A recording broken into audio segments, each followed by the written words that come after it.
பாபா அவர்களின் சரித்திரத்தை எழுத திரு தபோல்கர் பாபாவின் அனுமதி வேண்டி ஷாமாவின் மூலமாக பாபாவின் அனுமதி பெற்று தரும்படி கூறினார். அப்போது சாய் பாபா அவர்கள் கூறிய அமுத மொழிகளை கேட்போம். எவர் என்னுடைய நாமத்தை அன்புடனும் பக்தியுடனும் நம்பிக்கையுடனும் ஜெபிக்கின்றானோ அவனுக்கு விரும்பியதை எல்லாம் நான் அளிக்கிறேன். இதனால் அவனுக்கு என் மீது உண்டான பக்தி பெருகும். என் மீது சத்தியமான அன்பும் பக்தியும் கொண்டவர்கள் என் கதைகளை கேட்டு இயல்பாகவே சந்தோஷம் அடைகிறார்கள். என்னுடைய கீர்த்தனைகளை பாடுபவர்களுக்கு என் அருள் பூரணமாக என்றும் இருக்கும். இது சத்தியமான வார்த்தை. என்னுடைய கதைகளை கேட்டால் கூட போதும், வியாதிகள் நிவாரணம் பெறும்.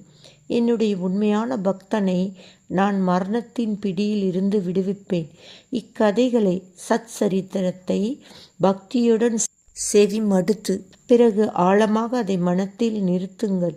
அதையே தியானம் செய்யுங்கள். உன்னதமான திருப்தியை பெறுவீர்கள். நான் என்னும் உணர்வு மறைந்து நானே அவன் இறைவன் என்னும் உணர்வு உதயமாகும்.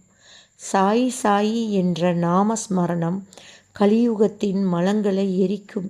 பேச்சினாலும் கேள்வியாலும் விளைந்த பாவங்கள் என் முன்பாக செய்யப்படும் ஒரே நாமஸ்கரணத்தினால் அழிக்கப்படும். வேறெதிலும் பற்றில்லாமல் என்னையே சரணடைந்து பூரண விசுவாசத்துடன் என் புகழை பாடி என்னை பற்றி நினைத்து கொண்டும் சிந்தித்து கொண்டும் இருப்பவனை நான் கடைந்தேற்றுகிறேன் என்பது என் சத்திய பிரமாணம்.